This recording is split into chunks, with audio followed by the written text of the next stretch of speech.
5 மக்கள் மருந்தகத்தை தேர்ந்தெடுத்து அதுல ஒரு மருந்தகம் பொள்ளாச்சி நகர்ல நேரடியா பிரதமர் அவங்க பயனாளிகள்கிட்ட இன்டராக்ட் பண்றதுக்கான ஒரு நிகழ்ச்சி இது. நானும் இந்த நிகழ்ச்சியில் மிக பெருமையாக கருதுகின்றோம். நமக்கு தெரியும் 2014 இருந்து இன்னைக்கு வரைக்கும் 11 ஆண்டுகளை நம்ம பார்க்கும் பொழுது மக்கள் மருந்தகம் இன்னைக்கு மக்களுக்கு ரொம்ப இன்றியமையாத ஒரு விஷயமா மாறி இருக்கு. ஆரம்பிக்கும் பொழுது 40 கடைகளோடு ஆரம்பிக்கப்பட்டது. இன்னைக்கு 18,300 கடைகளை தாண்டி எந்த மருந்தாக இருந்தாலும் 50%இலிருந்து 80% விலை குறைவாக அதே தரத்தோடு கிடைக்கக்கூடிய விஷயமா பார்க்கிறோம். 103 கோடி சானிட்டரி பேட் நம்முடைய மக்கள் மருந்தகத்தில் ₹1 விற்கப்பட்டிருக்கிறது. கடந்த 11 ஆண்டுகள்ல மக்கள் மருந்தகத்தை பயன்படுத்தி மட்டும் 40,000 கோடி ரூபாய் அவர்களுக்கு சேமிப்பு கிடைச்சிருக்கு. இது அற்புதமான ஒரு விஷயம். இப்ப 18,300 அடுத்த ஆண்டு முடியும் பொழுது 2027 மார்ச் 7 முடியும் பொழுது 25,000 கடைகளாக உயர்த்தப்பட வேண்டும் என்று பிரதமர் அவர்கள் ஆணை பிறப்பித்திருக்கின்றார்கள். இன்னும் 7,000 கடை ஆளாக இருக்குது. இன்னைக்கு நம்ம உள்ள போனோம்னா நிறைய பெரிய பெரிய மில்க் ப்ராடக்ட், நம்ம பால்ல கலந்து குடிக்கக்கூடிய பொருட்கள் நிறைய குழந்தைங்க சாப்பிட்றாங்க. இங்க போஷான் ஒரு பொருள் இருக்கு. இன்னைக்கு சர்வதேச மார்க்கெட்ல ஒரு பெரிய கம்பெனியினுடைய பொருள் ₹230 ₹240 கிடைக்கும் 1 கிலோ. இன்னைக்கு போஷான் அதே பால்ல கலந்து நம்ம குடிக்கக்கூடியது. ஏன்னா நான் தனியார் நிறுவனத்துடைய பேரை சொல்ல விரும்பல. அது ரீப்ளேஸ்மெண்ட் ₹170 இருக்கு. அதே மாதிரி ஸ்ப்ரே எல்லாம் பாத்தீங்கன்னா ₹24. இதே தனியார் நிறுவனத்துக்கு போய் ஒரு வலிக்கு ஸ்ப்ரே வாங்கினீங்கன்னா ₹90. அதே போல முக்கியமா ஹார்ட் பிரச்சனை, சுகர் பிரச்சனைக்கான மருந்து மாத்திரை எல்லாம் 50% 80% குறைவா கிடைக்கும். அதனால பொதுமக்கள் நீங்க அதை பயன்படுத்திக்கணும். உங்க பக்கத்துல இருக்கக்கூடிய மக்கள் மருந்தகம் எங்க இருக்குன்னா ஒரு ஆப் இருக்கு, சுகம் ஆப்னு இருக்கு. அதை செல்போன்ல டவுன்லோட் பண்ணி வச்சுக்கிட்டீங்கன்னா பக்கத்துல எந்த கடை இருக்கு, கடையில என்ன ஸ்டாக் இருக்கு எல்லாமே நீங்க பாத்துக்கலாம். அதனால இந்த அற்புதமான நாள்ல மார்ச் 7ஆம் தேதி எங்களுடைய அன்பான வேண்டுகோள் பத்திரிகை நண்பர்கள் மூலமாக இதை பொதுமக்கள் இன்னும் அதிகப்படியாக நீங்கள் பயன்படுத்திக் கொள்ள வேண்டும் என்று கேட்டுக்கிறோம். அடுத்து 3 இஷ்யூ இருக்கு, உங்கள்கிட்ட பேசிடுறோம்னா முதல் இன்னைக்கு சமையல் எரிவாயு. இன்னைக்கு உங்களுக்கு தெரியும் ஈரான், அமெரிக்கா, இஸ்ரேல் போர் தொடுப்புக்கு பிறகு இந்தியாவிற்கு வரக்கூடிய சமையல் எரிவாயுல ஒரு பெரும் தட்டுப்பாடு ஏற்பட்டிருக்கிறது. குறிப்பாக ஸ்ட்ரைட் ஆஃப் ஹோர்முஸ் பகுதியில சவுதியிலிருந்து அதிகமா, கட்டார்ல அதிகமா நம்ம கேஸ் LPG எல்லாம் வருது. மத்திய அரசு ஐயா நரேந்திர மோடி அவர்கள் பல இடத்துல எங்கேயுமே விலை ஏற்றக்கூடாதுன்னு பல இடத்துல நம்ம முயற்சி பண்ணி வச்சிருக்கோம். மார்க்கெட் பிரைஸ்க்கு ஈக்குவலண்டா, அதாவது சர்வதேச சந்தையில பிரைஸ் ஏறும் பொழுது சில இடத்துல வேற வழி இல்லாம நம்ம ஏற்ற வேண்டியதா வருது. இன்னைக்கு இந்த வார் அதிகமான பிறகு கடந்த ஒரு வாரத்துக்குள்ள மட்டுமே பிரெண்ட் குரூடு இன்னைக்கு கிட்டத்தட்ட 20% உயர்ந்திருக்கு. $91 வந்திருக்கு ஒரு பேரல். அதே நேரத்தில் கச்சா எண்ணெய் அதனுடைய ஓவரால் விலை உயர்ந்திருக்கு. LPG கேஸ் விலை உயர்ந்திருக்கு. இன்னைக்கு நம்முடைய எண்ணெய் நிறுவனங்கள் நாம பயன்படுத்தக்கூடிய சப்சிடி இல்லாத கேஸ் சிலிண்டர் $913 ₹60 உயர்த்தப்பட்டு இன்னைக்கு $913 உயர்ந்திருக்கு. சில இடத்துல எதிர்க்கட்சி நண்பர்களுடைய குற்றச்சாட்டை பார்த்தோம். அதற்கு பதில் சொல்வதற்காக பத்திரிகை நண்பர்கள்ட்ட பேசுறோம். உஜ்வாலா திட்டத்தின் மூலமாக நாம ஆட்சிக்கு வந்த பொழுது 2014 இந்தியாவில் LPG கனெக்ஷன் வெறும் 14 கோடி மட்டும் இருந்துச்சு. நாம கடந்த 11 ஆண்டுகள் அது 33 கோடியாக உயர்த்திருக்கின்றோம். 14 கோடி வீட்டில் இருந்த கனெக்ஷன் 33 கோடி வீட்டில் இருக்கு. அதிகமாயிருக்கு, பயன்பாடு அதிகமாயிருக்கு. 45 விழுக்காடு நம்ம இம்போர்ட் பண்ற கேஸ் மட்டுமே அதிகமாயிருக்கு.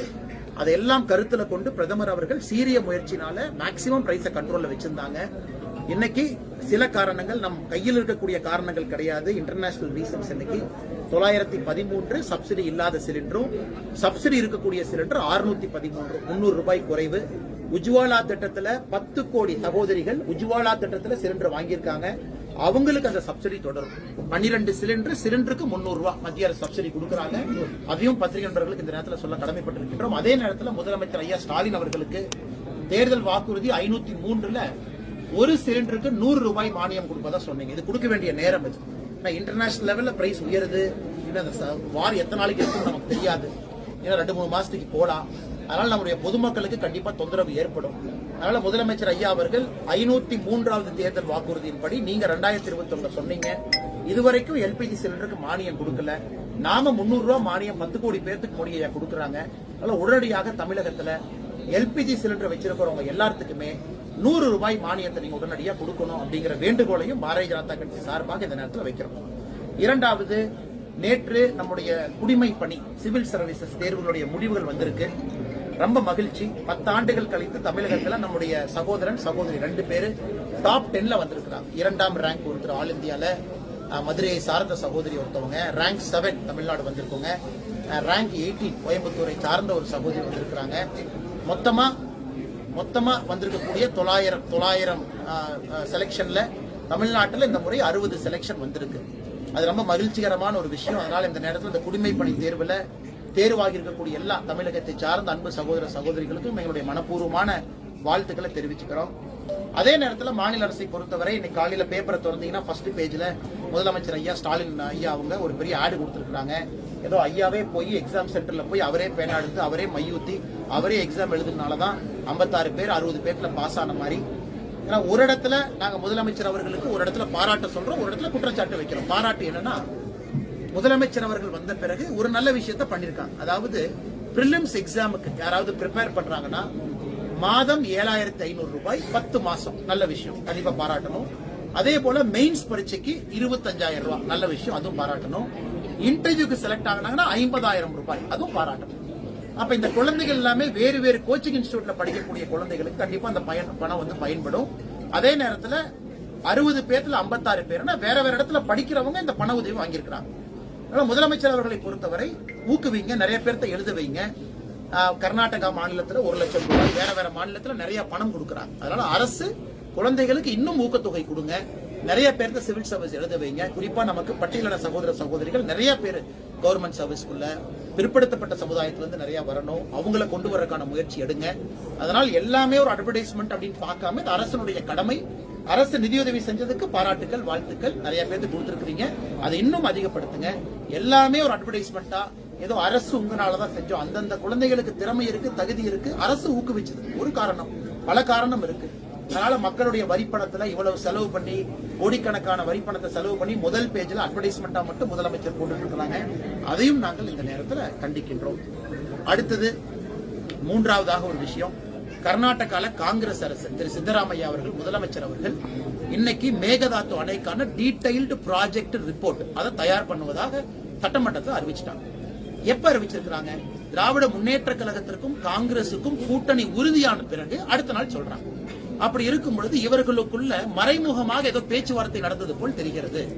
காங்கிரசும் திராவிட முன்னேற்ற கழகம் தங்களுடைய கூட்டணியை அதிகாரப்பூர்வமாக அறிவித்த பிறகு அடுத்த நாள் கர்நாடகாவில் இருக்கக்கூடிய காங்கிரஸ் கட்சி முதலமைச்சர் திரு சித்தராமையா அவர்கள் மேகதாது அணைக்கான டீடைல்டு ப்ராஜெக்ட் ரிப்போர்ட் நாங்க தயார் பண்ண போறோம் அப்படின்னு.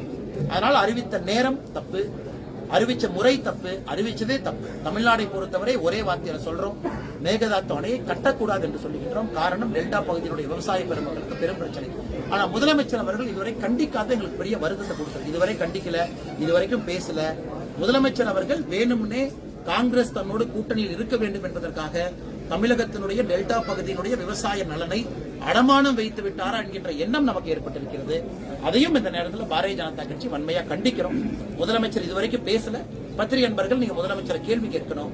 எப்படி பக்கத்து மாநிலத்தில் டிபிஆர் டீடைல் ப்ராஜெக்ட் ரிப்போர்ட் தயாரிப்புன்னு அங்க முதலமைச்சர் சொன்ன பிறகு ஒரு கண்டன குரல் கூட கொடுக்காம எப்படி நீங்க தமிழகத்தினுடைய நலனை காப்பாற்ற போறீங்க அப்படின்னு இந்த 3 விஷயங்கள் நாங்க உங்களுக்கு சொல்றேங்கன்னா கேள்விகள் கேளுங்க, பதில் சொல்லுங்க. ஆனா தமிழக முதல்வர் நேற்று அறிவிச்சிருக்காரு 30 லட்சம் வேலை வாய்ப்புகள் அடுத்த 5 ஆண்டுகள் உருவாக்கப்படும் அப்படின்னு சொல்லி. இவங்க ஆட்சிக்கு வந்த பொழுது எகெயின் நான் திரும்ப அறிக்கை எடுத்தாங்க. நான் சொல்றேன், 2021 தேர்தல் அறிக்கையில் நீங்க பாத்தீங்கன்னா நாங்க ஆட்சிக்கு வந்தா அரசு வேலை மட்டுமே 3,50,000 இளைஞர் இளைஞர்களுக்கு அரசு வேலை கொடுப்போம் சொன்னாங்க. இன்னைக்கு முதலமைச்சர் 5 ஆண்டுகள் முடிய போகுது. எத்தனை பேருக்கு அரசு வேலை கொடுத்தாங்க? என்னை பொறுத்தவரை 40,000க்கு குறைவு, 40,000 பேர்த்த விட குறைவு. TNPSC group 1, group 2, group 3, group 4 எல்லாம் சேர்த்தீங்கன்னா. அதனால் 3 லட்சம் பேருக்கு அரசு வேலை கொடுப்போம் என்ற ஆட்சிக்கு வந்த முதலமைச்சர் அவர்கள் எனக்கு அரசு வேலை கொடுத்ததே 40,000க்கு குறைவாக இருக்கும் பொழுது மறுபடியும் அடுத்த ஒரு கதையை சொல்ல ஆரம்பிச்சுட்டாங்க. நாங்க ஆட்சிக்கு வந்தா 10 லட்சம் பேருக்கு அரசு வேலை கொடுப்போம் அப்படின்னு. அதனால் மக்களை தொடர்ந்து முட்டாளாக்க கூடாது. ஒருவேளை முதலமைச்சர் அவர்கள் நான் சொன்ன வாக்குறுதியை நிறைவேற்றிட்டேன்னு சொன்னாங்கன்னா 3 லட்சம் பேர்த்துல எத்தனை பேருக்கு கொடுத்தீங்கன்னு நீங்க சொல்லுங்க. அதே போய் 10 லட்சம் பேருக்கு மேல தனியார் வேலை வாய்ப்பு உருவாக்கி கொடுக்கிறோம், அதுக்கும் வெள்ளை அறிக்கை இல்ல. நான் அறிக்கையிலேயே இவ்வளவு சொல்றேங்கன்னா எதையுமே செய்யாம கேஸுக்கு மானியம் கிடையாது, வெறும் மத்திய அரசின் மீது குறை சொல்வது, தம்பட்டம் அடிப்பது, பேப்பர்ல ஆடு கொடுப்பது, இது 3ஐ மட்டும்தான் முதலமைச்சர் அவர்கள் செய்து கொண்டிருக்கிறார். பாஜகவோட தேர்தலுக்கு 57 வெளிமாநில பார்வையாளர்கள் கொடுக்கறதா போட்டிருக்காங்க. அது இல்லைங்கண்ணா, நேத்து நடந்த கூட்டம் பாரதிய ஜனதா கட்சியினுடைய மரியாதைக்குரிய அகில இந்திய அமைப்பு பொதுச் செயலாளர் அவர்கள் கேரளா தேர்தலுக்கு போகக்கூடிய மாநிலம் கேரளா, புதுச்சேரி, சவுத்துல பாத்தீங்கன்னா தமிழ்நாடு, நம்ம 3 மாநிலமும் தேர்தலுக்கு போறோம்.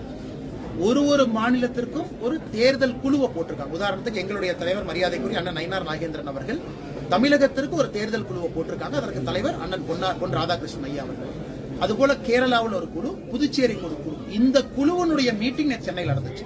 அதாவது 3 மாநிலத்தினுடைய தேர்தல் பொறுப்பாளருக்கான மீட்டிங் நடந்துச்சுன்னா அந்தந்த மாநிலத்துக்கான தேர்தல் யுக்தி அவங்க யாரும் இங்க வந்து வேலை செய்யலீங்க. அந்த 3 மாநிலத்திலிருந்து 57 பேர் வந்தனால பத்திரிகை நண்பர்கள் 57 பேர் தமிழ்நாட்டுக்கு வர்றாங்களா வேலை செய்யறாங்களா அப்படின்னு ஒரு சின்ன குழப்பம் உங்களுக்கு.